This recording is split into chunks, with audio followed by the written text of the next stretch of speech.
I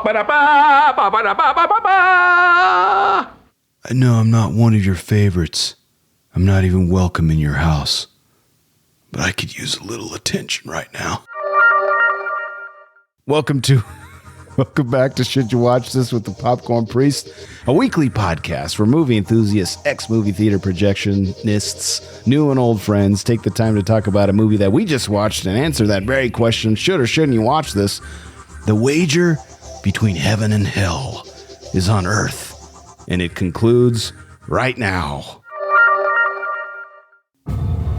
Mr. Constantine, I'd like to ask you a few questions. I know the circles you travel in, the occult, exorcisms. I need to understand. You don't want to know what's out there. Trust me on this. What if I told you that God and the devil made a wager for the souls of all mankind? I don't believe in the devil. You should. He believes in you. Close your eyes. And whatever happens, don't look. You see them. They see you.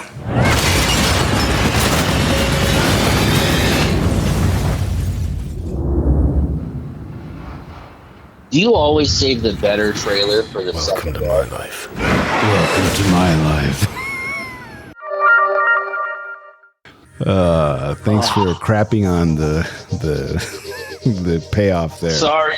But yes, I try to give the teaser on the first week, and then our second week I like to give the nice juicy one. Let it breathe a little bit. Yeah. Yeah, dude. What? By the way, welcome back to Should You Watch This. I know we have our special guest, Dr. Dare.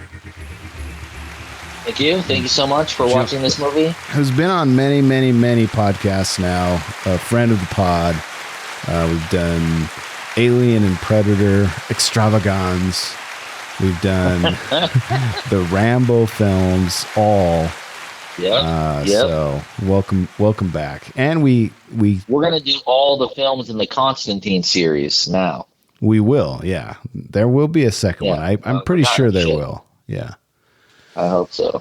Yeah. So what I was saying is go listen to part 1 if you haven't done so, and then come back and join us for part 2, where we spoil everything and give you some really cool popcorn trivia. Speaking of popcorn trivia, let me tell you something, pendejo. So the Spear of Destiny prop is the same one used in Hellboy. It is, dude. It is. What? You can see it. I didn't know. Spear of Longinus. That's the only reason I know what it's called is because of Hellboy, dude. So cool. That makes it cooler for me because I really love Hellboy. Oh, 100%. That's really Hellboy's cool. Fabulous. Speaking Hellboy of might be better than this movie, which is hard for me to say. It is. But it's love easy Hellboy, for me dude. to say. Hellboy is better than this movie. So cool. In a more complete way. It's definitely a complete movie. This is not. Speaking of Hellboy, I really wish that Guillermo del Toro could have made his third Hellboy to kind of finish that series off. I don't want to derail us, but what the hell? Why did we switch? You had all of the things I love. I watched the newest Hellboy. It's because I like that the Hobbit, man. That's why. What? It's because of the Hobbit. He was going to direct The Hobbit, the 3 Hobbit films. He was like a year into production of The Hobbit and backed out of it. And that's why we got Peter Jackson back. Yeah. That's why a lot of the weird, like the Goblin King, how gnarly and weird he is because of Guillermo del Toro's designs. That's specifically why I said that, The Hobbit or The Lord of the Rings, those goblins could be horror because that guy was gross. Yeah. Well, and most of those were even grosser. The goblins were more grotesque than I think the other stuff was in a Why unique did he way. back out? I can't remember. I think he just was I think he's when he sees a squirrel, he's got if you look at his IMDb page, he's got 30 movies in development. This guy has so many things that he wants to do. And like, I just think he just can't sit still. His brain. Let's do all the Lord of the Rings and Hobbit next. Oh my gosh. It would be like we were taking the ring to Mount Doom. That would be so long. Let's do it. I don't know if I have the fortitude of the ring. We can just call it the friendship of the ring. I guess. The podship. I don't know, man. We should do it. Extended cut only. Sorry. All right. Let's get in. Here's some more trivia. So I've got four or five more. I think these are really interesting. The original title, Hellblazer, was changed because it was too similar to Hellboy. Speaking of Hellboy, the films were rescheduled. The films were scheduled to be released within a short space of time between them, and it was decided that having such similar titles would hurt the sales of tickets. Therefore, Hellblazer was changed to Constantine. I like Constantine. Constantine's way cooler. It's way cooler, yeah. Hellblazer sounds lame. Blaze is the dumbest thing. It reminds me of just like white trash. I don't know. Just having Z in the word is dumb. Yeah. Yeah, hey, look at me. I'm a shitty subpar superhero. My name is Blaze. You know what I mean? Like Hellblazer. I mean, even anything would be better than that. Like Hell Chaser, anything. Not Hellblazer. It's lame. To hell and back. Yeah, Constantine is dope. 100%. We mentioned Constantine cigarettes last week. The cigarettes that he smokes in the movie are not real Chinese-made cigarettes. The name means Yangtze River, and the package was a special design just for the film. Wow. I don't have all. That's amazing. All the little. I should order like a pack of them. It was really just cool. To have in my little collection. Dang it. I know. I mean, as a designer, I notice little things like that, and I'm like, that's a really cool cigarette pack. And they like the attention to detail on some of those things that I think are lost on most people. Was cool. That's what I mean by the movie being, like I said last week, so cool. You get that kind of Disneyland level of detail. There's just problems with the way the movie was put together. You know what I mean? But yeah, I would say in the edit, like stitching things together, I would say the edit of a movie is the hardest thing you can do. Like absolutely. You can shoot a movie, and if you have the best editor, you're going to have, you can change the whole movie. Yeah. Speaking of the director Francis Lawrence didn't want the wings to look like typical white angel wings, but rather dark bird wings. Stan Winston Studio created feathered mechanical wings, and ESC generated the wings in CGI, so another CGI company. I can't tell you like how often, I mean, not only just Stan Winston, the GOAT of all time, and his crew, but the fact that having something practical, whether you go to CGI or not, you and I talked about this in Prey. His shield. For some reason, the CGI dudes who are brilliant at what they do, if they don't have a physical mock-up that's like beautiful and produced to the nth detail, they can't create something cool after the fact. There's some disconnect where if you do it purely digital, it feels digital. It's so hard for people to avoid that. But then, like you say, Stan Winston will make something and go to all the painstaking trouble doing it. And then if they turn that into CGI and manipulate it in CGI, it feels great. It feels so good. But if you don't do that first, there's I can't explain it, but you're 100% right. It's because you need that photo reference. You need the imagery to spark that continuation of the development of that thing, whatever it is. Oh, just cool that Stan Winston's on this podcast, dude. I mean, like, rest in peace. I'm not trying to idolize people, but damn.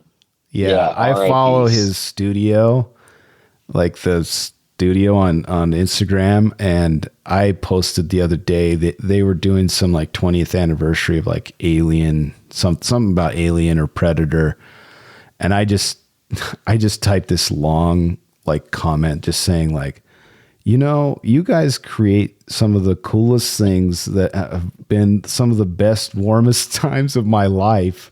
And I just want to like thank you for all that you've done. You've made my life better. And then they liked my post, which I thought was nice. So that's very cool. They saw and it. Very true. Yeah. 2 more trivia points. Crucifixion was this is crazy. I'm a religious person, and I'm also the popcorn priest, but crucifixion was a prolonged and brutal death in which the position of the arms along the cross piece made breathing difficult. The crucified victim would push up with his legs to relieve the strain on his arms.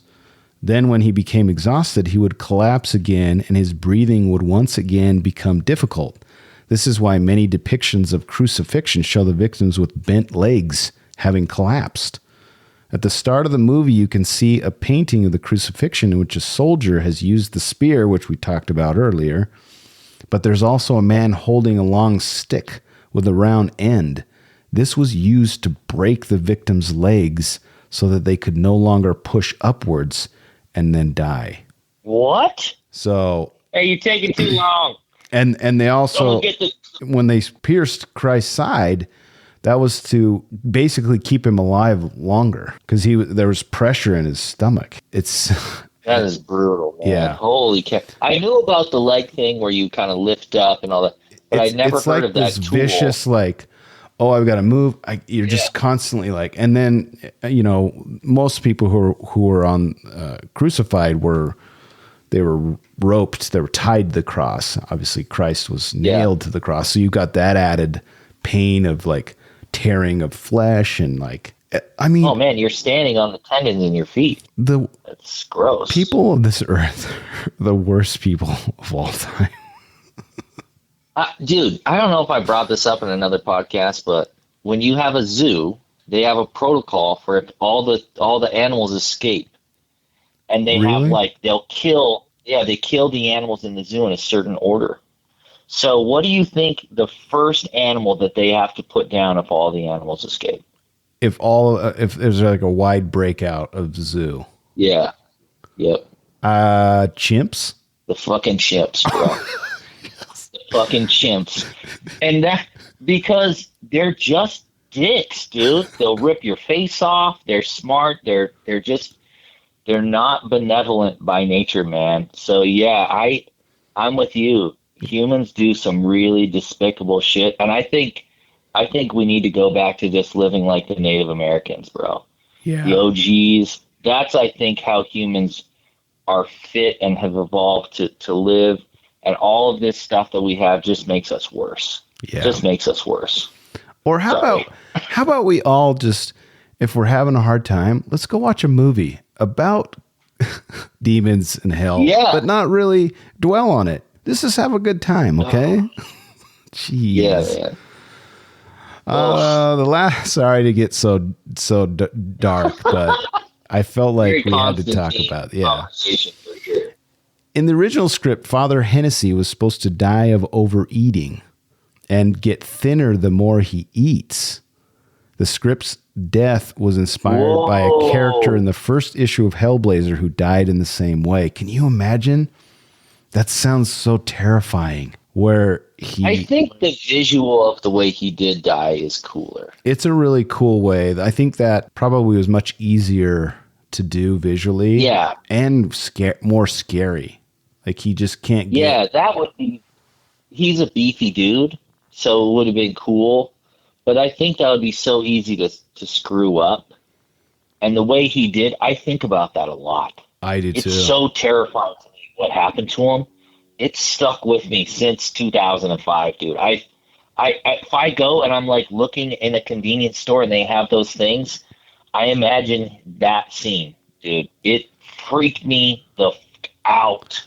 It's so crazy how like your mind can be tricked into doing something and it can be so detrimental. Like you're so powerful your mind is and can be tricked. Yeah, I mean, if you're on drugs, there are people who die in that kind of a way. I mean, that there's a reality that those kinds of things are actually happening, whether it's supernatural like they purported it to be, or you're on bath salts.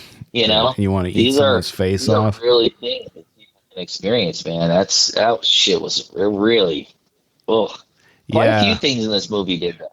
It was very jarring, the reveal of his body, and then seeing that he actually had drunk all of the alcohol, but Yes. he couldn't get it in, right? Like, Yes. and the detail of showing that he, was an alcoholic, like throughout the film. Yeah. That helped that scene immensely. So it's cool. Well, and that's a really subtle tie into the religious aspect of, hey, this is a sin, overindulgence, all these different things. And so they're setting him up. So I think it's pretty, I don't know if apropos is the word, but that this is the way he dies is pretty, maybe if he hadn't been such a sinner and had been a more righteous person, he wouldn't have been susceptible to this.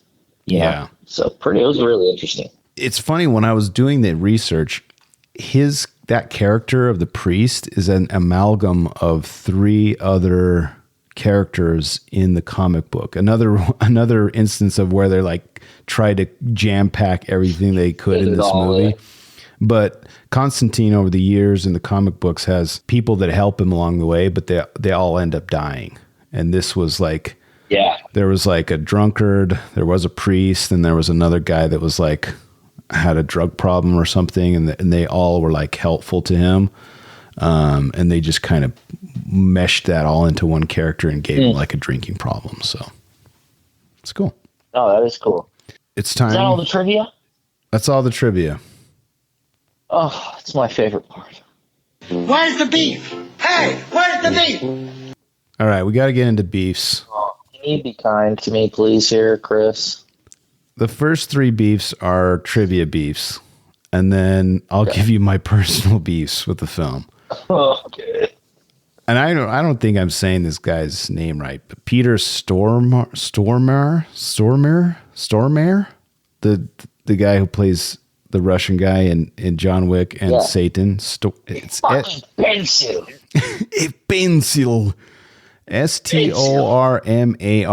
Stormare. Stormer? I don't know. He originally auditioned for the role of Balthazar. Oh, okay. I don't like that. That's a beef. 100%. And his role is, I don't know if I like this movie nearly as much if he's not in it, in as the devil. And I love that we don't see him a lot. I love that he's like, we only get this. I mean, the only reason I like that too, because Balthazar is the character, Gavin Rossdale, and he's kind of smooth and slick talking and kind of what you'd expect from a demon, This guy is trash as shit. The way that they did his suit, the way that he acts is very much how you'd expect. I would expect the devil to be. He don't give a shit. He cares about what God thinks, and he cares about that contest, but he doesn't care what the people on earth think of him. And so he just portrays so much with so little. If that's not in this movie, I don't know if it resonates with me the same way. I mean, truly, he stole the effing show. He really did. Yeah. And I was going to bring this up in Redemption because it's very cool. But you bring up a point about his suit. So according to an interview with the AV Club published on the 28th of August of 2017, Peter came up with his own costume design for the appearance of Lucifer. Oh, dude, so cool. The off-white linen suit with tar dripping down from his feet are specifically mentioned. The producer and director had initially wanted, this is what he was supposed to wear, leather trousers and bare-chested, and then a dog collar with spikes, and then tattoos all over his face and chest. Absolutely not. Absolutely not. Oh my gosh, that's the worst. I don't think we want some stereotypical dungeon master dude. That's so lame. The way that he did this portrays just this utter disregard and just this trash. He just is so trashy. Like he's trying to be like sophisticated. 90%. But then he's got like tar all over his, and it's kind of like getting on the cuffs of his pant legs. Like it's very, very creepy and cool. Oh man, again, even just that may have ruined the whole movie. I agree. Like that doesn't fit. It's not cool. Knowing it, Yeah. knowing it after the fact is like not good. Oof. No. All right, 2 more beefs. Mel Gibson and Kevin Spacey were considered to star as John Constantine. That's a beef for me.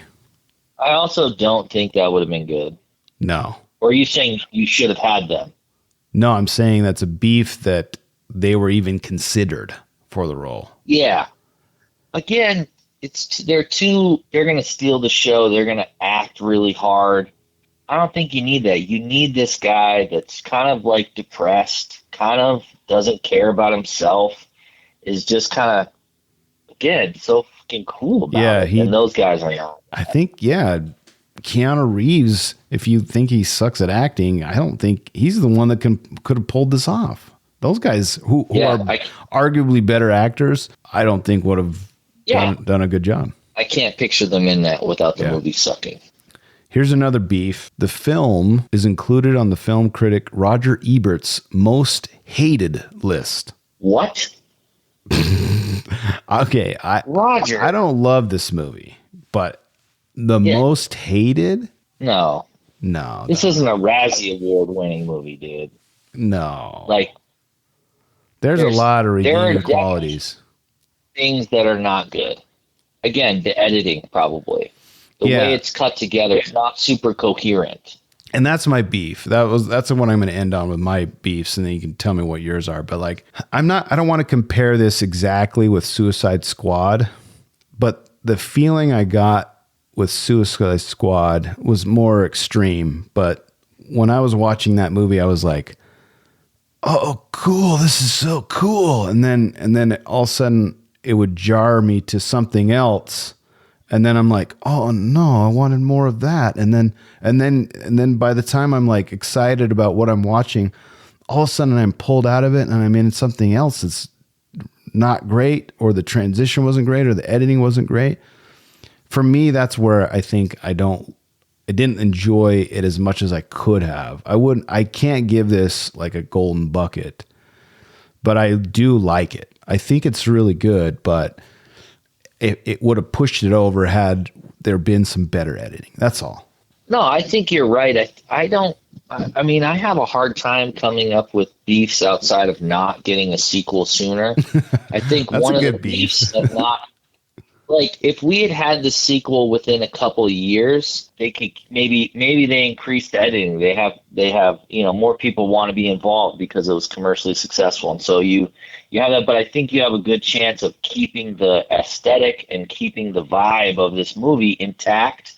Where if you do it now, almost 20 years later, the odds of them nailing this combination of all these things is so small. Yeah, this ends up being like a Hulu movie or like a Netflix movie and not like a theatrical release. Yeah, so it's just I want a second one so bad, but I just think it's going to be shitty. I can't even tell you really why I love this movie so much, but it's because there's so many different things that come together and are just, again, I'll just use that word cool. I'm sure there's a better word, but it's crazy. Slick, dude. It's crazy. It's weird. It's bizarre. And anything to deal with like the occult and like religious also stuff very cool. is very rooted in like Christianity as a whole is like an interesting theme. As a non-religious person, that doesn't mean that religion isn't so interesting to me. Yeah. I mean, it is, again, if you want, there's the supernatural is way cooler than the natural in a lot of ways, dude. Yeah. I wish that I wish I believed in more of it, honestly. And it's a cool view into some of the darker stuff. This isn't, Jesus is, I get it. I get the infatuation, and I feel like I'm a pretty Christ-like person, even though I don't know if I believe in Christ or if I believe all that stuff. I don't know, but that's not as cool of a movie. You can't make a movie about Jesus. You can't have Jesus as a comic book character. Jesus is not going to have a shotgun with a cross on it, dude. Without it being.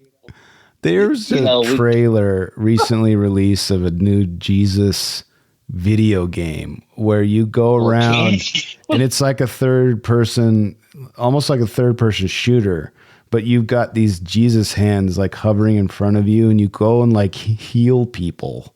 It's so weird, man. Like I heard kind of a dark Jesus concept where Jesus is waterboarding someone, but then he keeps turning all of the water to wine. Oh no.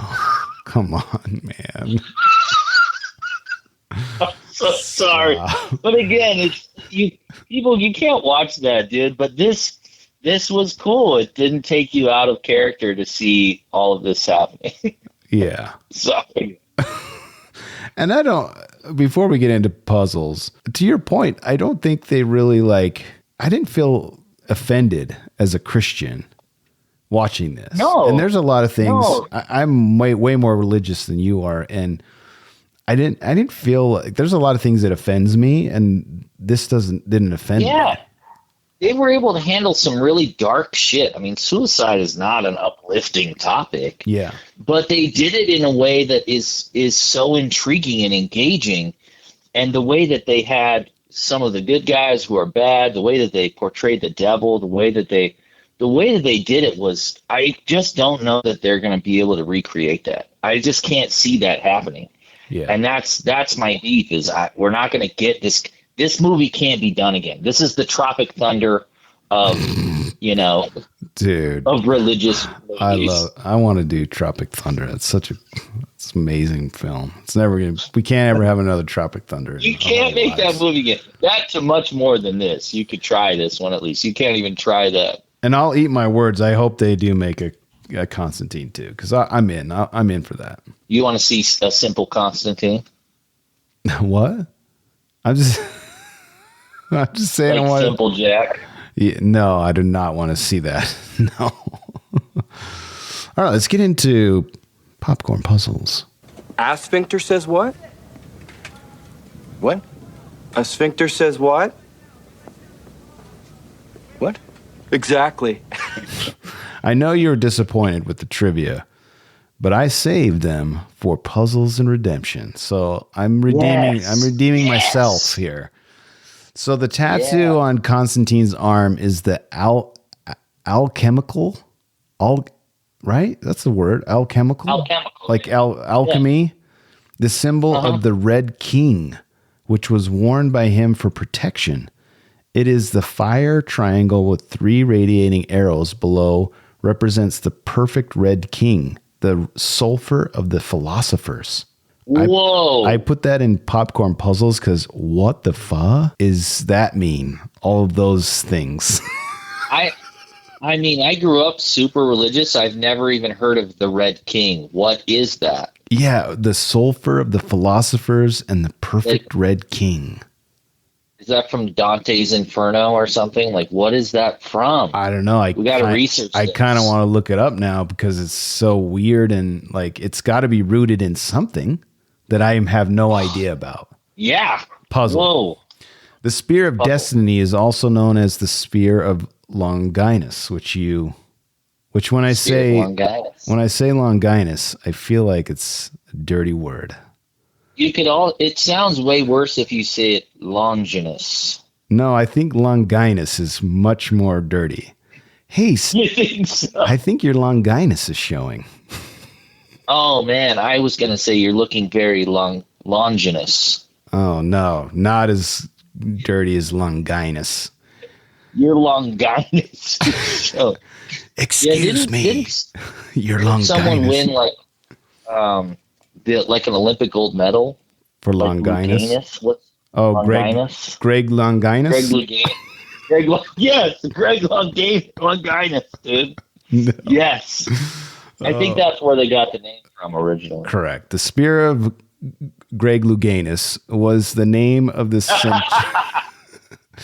Longinus was the name of the centurion who used the spear to pierce Christ's side during the crucifixion. And I looked this up because I was like, that's not in the Bible, or at least the King James Bible that we all know and love. The apocryphal scripture comes from the book of Nicodemus, just so you're aware. Dude, I gotta say, the good guys gotta start getting cooler names. You know what I mean? Maybe that's why they took it out. Nicodemus. Maybe they're like, we can't have someone this cool in the Bible. That's getting ejected. We don't really like these teachings, and everyone's going to follow him because this dude's cool as hell. Yeah, and we actually name the spear, and it's Longinus. Remove it from the Bible. Put it in the apocryphal scripture. Yeah.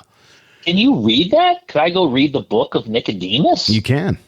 Yeah, the apocryphal scripture is out there. What does apocryphal mean? It means it's not in the canon of the Bible. It's not canon. Yes. So There's some crazy scriptures in the apocryphal scriptures, by the way. Food for thought. Dude, that sounds so fun.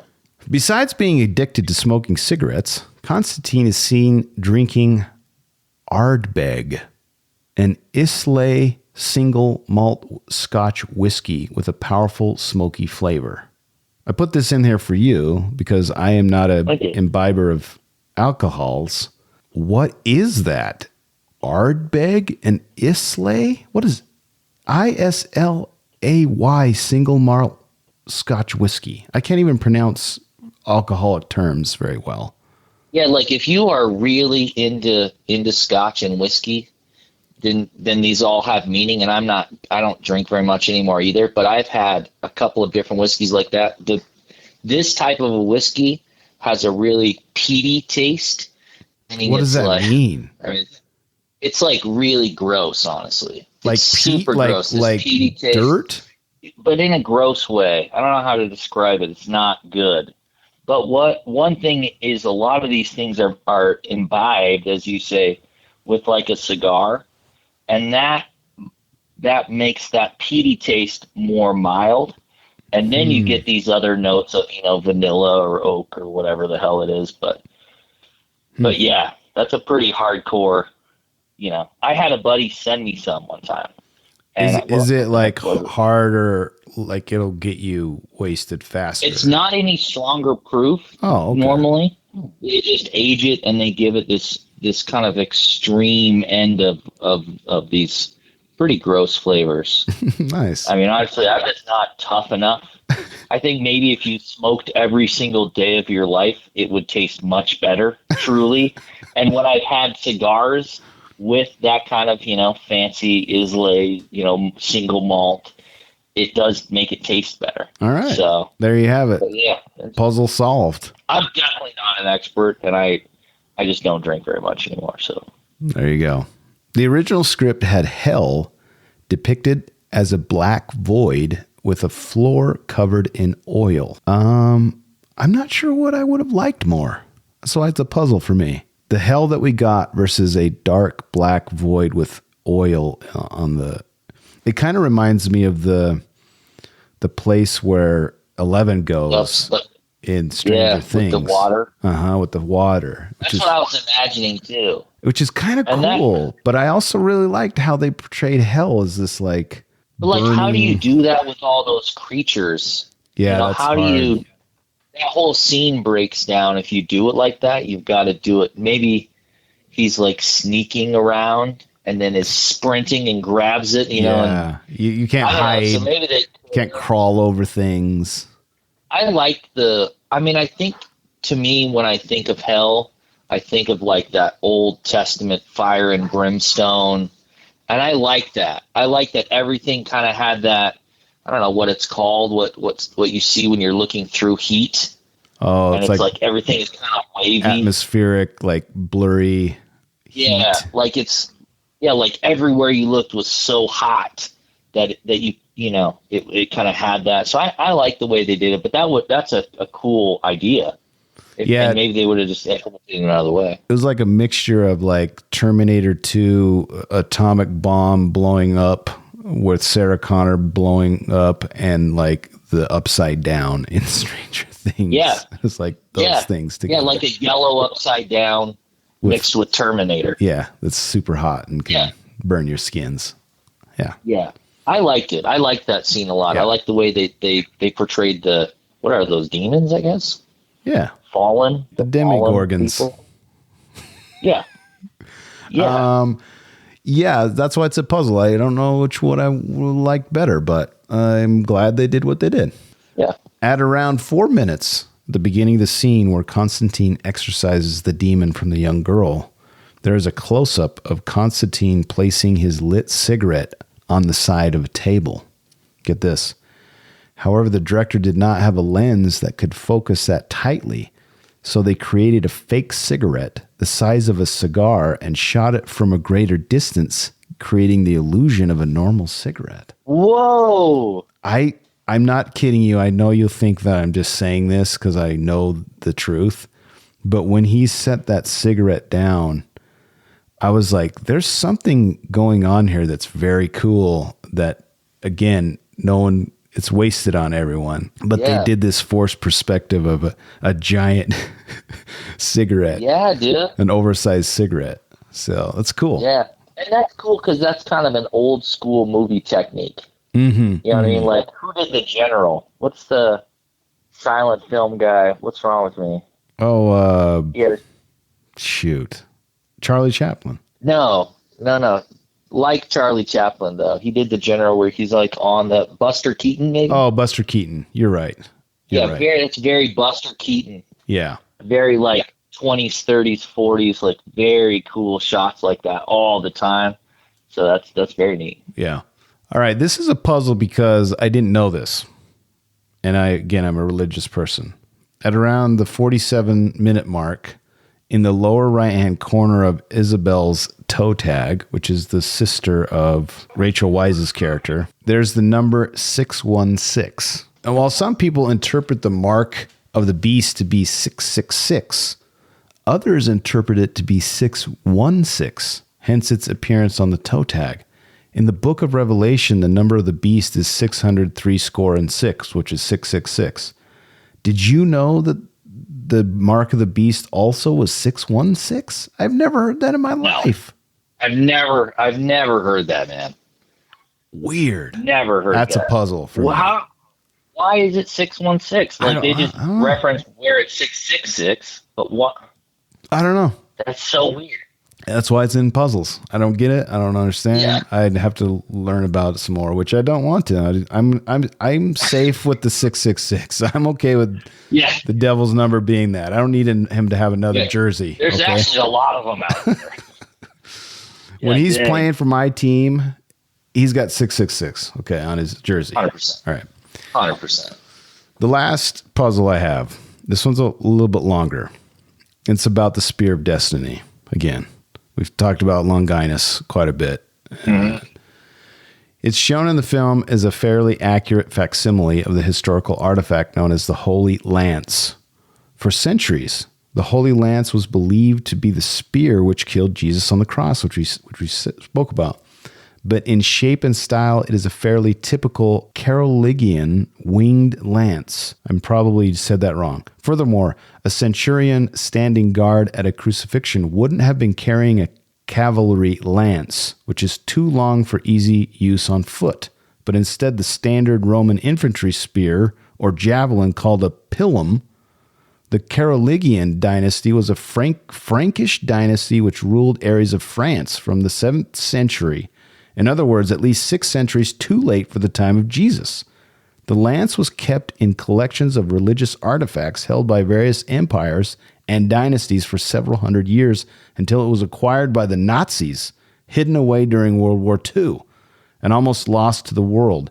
It was recovered in 1945 and is now kept in a museum collection in the Hofburg Palace in Vienna. Scientific tests have shown that both the Holy Lance itself and the nail embedded in its tip are made from metal, which actually dates to a period between the 8th and 9th centuries, thus proving conclusively that, like most so-called holy relics from the medieval era, are fake. Whoa! So if you thought that this was real, like we still have the spear that pierced his side and it's lying around, we don't. You know why we don't have it, Dr. Dare? Why? Because Constantine has it. Ah, yes. No, yeah. I You're don't looking know. at the wrong place. Yeah, he's got it in his back room. I mean, honestly, dude, I really think that, if not, I would be surprised if any of them are legit because of how hard it would have been to keep track of that.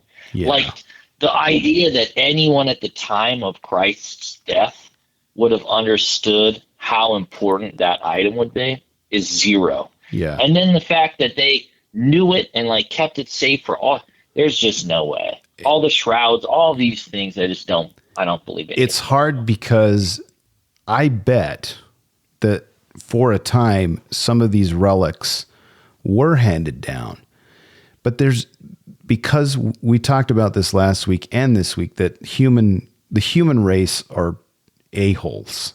So somewhere along the line, you're going to get, Uncle Methuselah, who's going to be like, I need to sell this for money. And then he gives it to somebody and it's for gain. Dude, or they replicated it and sold it. And then they were touting it. And then the real one's lost. And then, there was a fire. No, this one is the real one. I promise. Look, there is blood on teeth.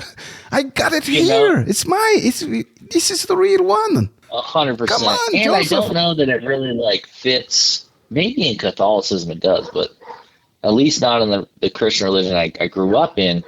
I don't know that they're vast important on these holy relics. Yeah. There's not power imbued to things. It's a big deal. It's so cool to sound. Yeah. It sounds cool, but I don't know. Message me. Let me know if I'm up in the air, but it sounds Dude, like people think about this stuff a lot. A lot. So yeah. We know of a few. Educate us. Let's ask Rush. Yeah, we have a friend, a coworker that he loves relics. He told me about an emerald tablet that was found that depicts some god of Thoth. It's insane. Yes. All right, that's our last category before we close this week. Popcorn redemption. I have exorcised the demons. All right, this is where we get to say the things that we like. And of course, it wouldn't be a pod with the Popcorn Priest if I didn't sprinkle in some trivia. So I'm going to do that now. And this love it is very interlaced with my like of certain things for the film. Keanu Reeves purchased, he owns, he has in his possession the holy shotgun prop. And then he gave it to the director as a gift. That is the coolest. Isn't that cool? That is so cool. 100%. Number one, I didn't know you could buy things as an actor after you're they don't go to an auction. Maybe he found it later in life and was like, I'm going to buy this and give this to the director. What a cool thing. This guy is the best. He is the best. Let's see. Around the 1 minute mark, the Nazi flag used to wrap the Spear of Destiny. Again, we were talking a lot about this Longinus. I feel like it's kind of I have this weird Longinus, Doc. Can you help me with this Longinus? Yeah. It hurts. We're going to have to cut it off. Yeah. My Longinus is inflamed. Okay. Yeah, we're going to have to get you some antibiotics. Okay. Anyway, the Spear of Destiny. Okay. The flag used to wrap the Spear of Destiny was destroyed after shooting to prevent it from falling into the hands of neo-Nazis. Dude, can I just say how frustrating it is that they're fucking Nazis again? Dude, I thought we collectively agreed that we're just not into that. What in the shit? I mean, we got the main spokes guy coming out right now. He loves them. Kanye loves them. I'm sorry. I'm taking a hard stance that the Nazis were not good. They're not good people. I the fact that you have to be hey, sorry if this is offensive to anyone, but I don't like Nazis. That's bullshit. Fuck you. Stop listening to this podcast if you're a Nazi or a Nazi sympathizer. Correct. We don't need your downloads. Yeah, we don't need your shit. Get out of here, dude. Thank you. There's got to be some things that are politically safe to have zero tolerance, and if it's not Nazism, I don't know that there's. Correct. Fuck you, Nazis. Get out of here. I'm one of the most tolerant people of all time. Not of Nazis. You heard it here from Dr. Dare. The lighter Constantine uses during the movie was created as a real lighter by Zippo Company, depicting Saint Benedict around the case. Dude, I want it so much. I also want it. I don't smoke. I don't light things on fire a lot, but I would carry it around with me all the time as like a relic. It's so cool. I want that. You just light other people's smokes. Yeah. Do you need a light? I would be the guy. Yeah. 100%. For sure. For some reason. You get it close up in the last scene. Sorry. Yeah, you do. Yeah, we see the Zippo like that's all that's in frame. Oh man, the Zippo. It's so cool. It's beautiful. I want it. Okay, 2 more here. And this is both Stan Winston. I have to end on this pod talking about Stan Winston and his crew. The Stan Winston crew created a 2-stage silicone prosthetic makeup for the scene in which the face of the half-breed demon Balthasar dissolves upon contact with holy water. Stage 1 included torn skin revealing underlying areas of demon flesh. Stage 2 was a more extensive makeup with overlapping teeth and a shriveled left eye. Then, get this, a full-scale 5'10" mammon puppet was fitted with a smile mechanism and an articulated rod puppet armature. Whoa! This is so cool. That's why I liked so much of this movie, is because it was so rad 100%. looking. You can feel it. It's kind of like, it's a movie that has no right to be this cool. But you get someone like Stan. It's like kind of like how Home Alone with John Williams doing the score. If you had just some shitty score, the whole movie may have sucked. 1,000%. Can you imagine some bullshit sound? But dude, I hear the score and I get chills. I don't know. Now it's one of my favorite movies. I don't know how else we could have compared Home Alone to Constantine, but it's 1,000% right. Right? Like you got to get these Disneyland level of details on stuff. And as a consumer of it, as a purveyor, you can feel it. Yeah. Like I can't explain to you why Constantine is so dope. I can't give you the exact reason why the vibe hits so hard. On paper, these are the things. Not good. Yes. But because of people that he surrounded himself with, the actors, the source material, arguably, and then Stan Winston and his crew.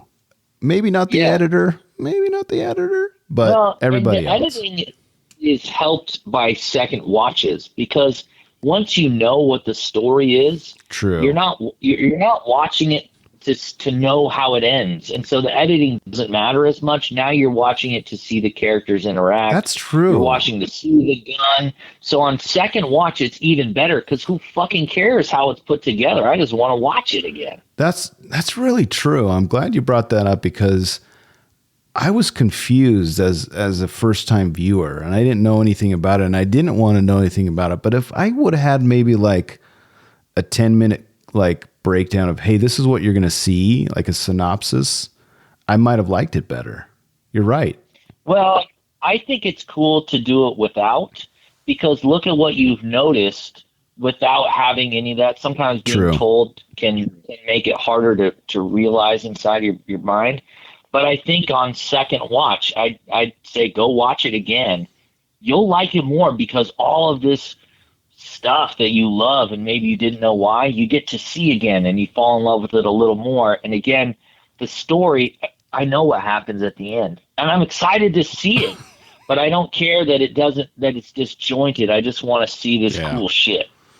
By the way, my wife, who is the most benign human of all time and most naive human of all time, she walked in while I was watching the scene at the very end where they're the most demons and crazy looking people, and they're all wet because the water's coming down, the like 100%. fire water, the sprinklers are on, and they're all like gnarly and like crazy. And I pause it on that moment where they're all like gonna attack, and she's like, "What are you watching?" And I was like, nothing, honey. Not anything now. I just turning it off. No, don't worry. It's about suicide, not demons. It's a documentary about how we overcome the horrific, things of suicide. We're trying to combat it. Okay. Yeah. Thank you. All right, back to Stan Winston. The concept artist Aaron Sims designed both the Scavenger and the Splavit, Seplavite,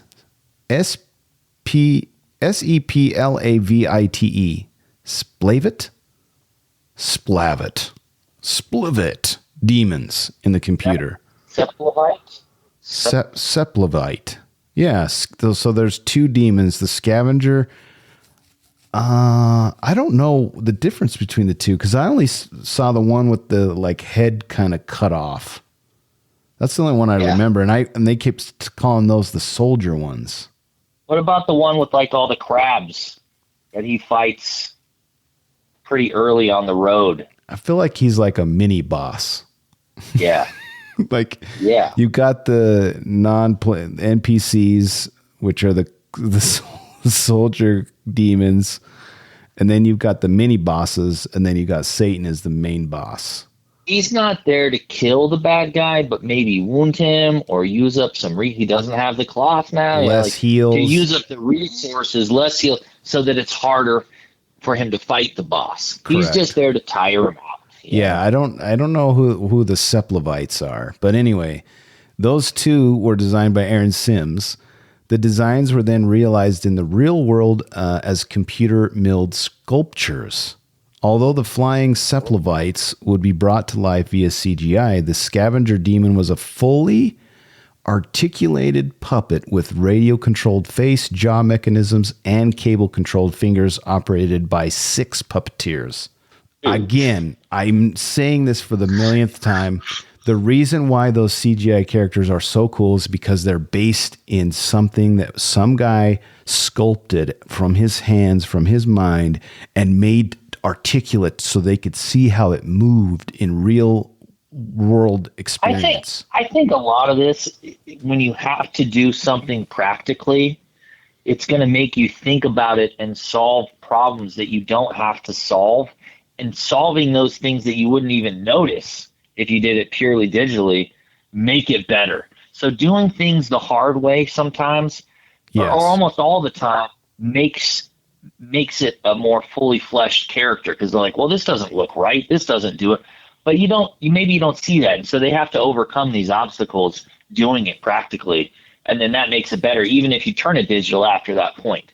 But it helps you work through the right steps to get that creature where it needs to be. Yeah, that's why Jurassic Park was so cool at the time, because it was Stan Winston, again, his crew made these real full-size dinosaurs that were articulate, and then they were able to make that step into CGI so crazy that you're like, it was a blend. It was beautiful. So there you have it. Anything else you want to add to Redemption that you just love about Constantine, other than we've already talked about before we wrap this up? I mean, I think there's a literal redemption in the post-credit scene, which is dope. Oh, yeah. When that character dies, it's really sad. That was our reveal for this week. Yeah, Shia LaBeouf's character, which was so perfect, dude, and he's just kind of playing himself too. He's the same role he does every time. Yeah, he's playing Sam Witwicky. Yeah, dude, he could have walked right out of Transformers. So he's playing Sam Witwicky, and seeing him at the end kind of come out of the grave after and his eyes go like golden. Yeah, dude. Oh my gosh, very, very cool. And I didn't see that, within the first, I don't know, probably half dozen viewings. I've only seen that within the past couple of years. How much money and how much convincing would it take to get Shia LaBeouf to reprise his role of Balthazar 2.0 in Constantine 2? I don't know. I think he's gone so far into his weird existentialism that there's no way he comes back to Constantine 2, right? He got so weird that I just kind of got, all the green screen stuff. What was the saying he always said? Do it. Just do it. Just do it. Something. Yeah, dude. I can't remember all the quotes, but right after that, I was like, all right, I'm out, buddy. I still love was kind of a fan. Yeah, I like his roles for sure. But I haven't seen any of his. Well, no, I take that back. I've watched a movie that I highly recommend called The Peanut Butter Falcon. If you haven't seen that, you need to go watch it. I haven't. Am I going to cry a lot? You might cry one time, one or two times. One or two. So many times. Got it. Not more than two. I'd say max two, minimum of one. One sad and then one happy at the end? It's because he helps a Down syndrome kid. I'm out, dude. I'll cry the whole time. Bro, the Down syndrome actor, he is the most joyful person you'll see on screen. He's just the best. Maybe I need to watch it. Dang it. And it's like PG-13, so there's not a lot of any weird stuff that makes it like unwatchable for most audiences. And it's got a great message. Peanut Butter Falcon. Okay, I'll watch it. Shia LaBeouf. All right. This brings us to our last thing, our rating. Okay, wait. One more redemption. Okay. We don't have it yet, but the setup for the second is so good. The way that it ended is such a perfect conclusion to the story that was being told. Remind the listeners what that is. Just the idea that Constantine was working so hard to redeem himself. Punch his ticket to get back in heaven. Yeah, to get back in, and he's doing all these good works, and that it can't happen, right? It's not part of the canon of the Bible. You can't undo a suicide, but that he's being lifted up and he's gonna make it, and then the devil is like reaches in and freaking the way that he cures his cancer is so cool, and the way they set it up is like, all right, you achieved the goal from this movie, man. You don't have fucking cancer, and you're not going to hell. But guess what? You're not going to heaven either, dick face. He's like, I'm so confident that you're shitty. Yeah, you're going. Go ahead and you'll get your last chance, but you're going to be mine anyway. What an amazing setup for the second film, and rarely do you have it set up so well without it ruining the ending. But that whole scene finished in a satisfying way, the movie that we saw, and then sets you up so well for the next one. So I don't know, man. This has one of the most satisfying endings to me of any movie, dude. Really, it does. Because I don't know how else you could do it. I never could have come up with such a satisfying way to close out the show. And I also love, this is a small thing. Yours is way better than my comment, but I love the fact that he doesn't kiss her the entire movie. I love that. It's so cool. I like that too. I like that too, because I would have tried. I mean, like, she's 10 of 10, dude. She's one of my favorite looking people on earth. Yeah. I've had a crush on her since I was like 12 years old, man.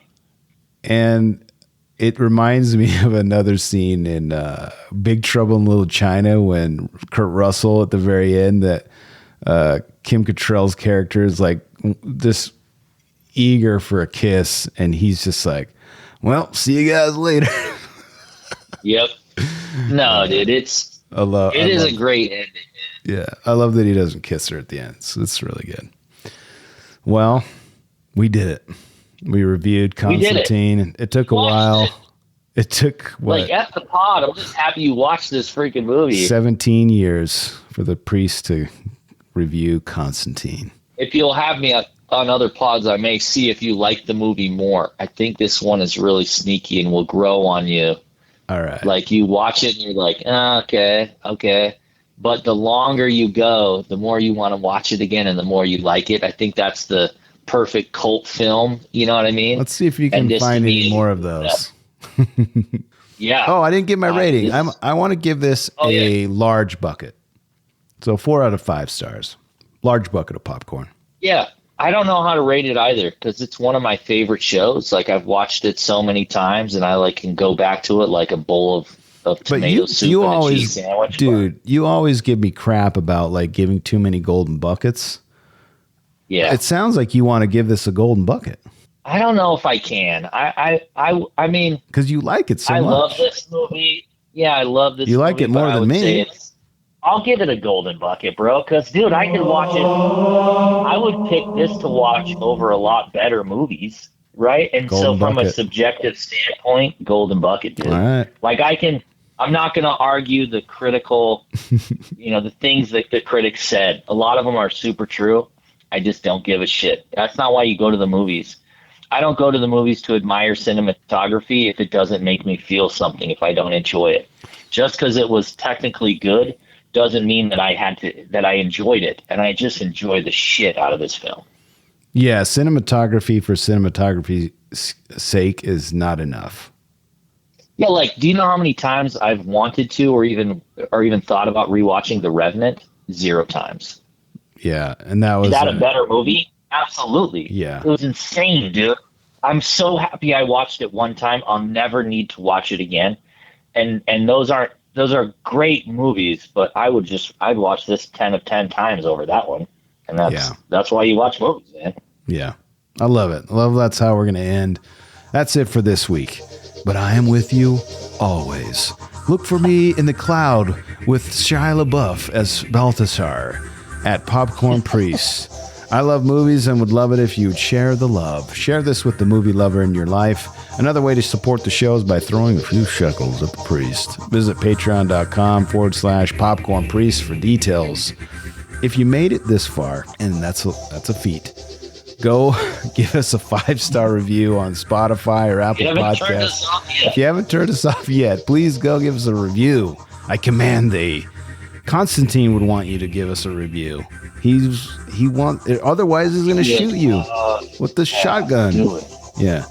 Hey, go give him a review right now. 5 stars. God wants you to. And as always, thanks for listening. And thanks to my reoccurring guest, Dr. Dare. Always a pleasure. And remember, when you watch movies, you can pop off. Crap, I just got a tickle in my throat. Holy crap. Dude. You can pop off. Pop in. You gotta keep this in. Or pop out. But you always gotta bring the popcorn. See you guys next week.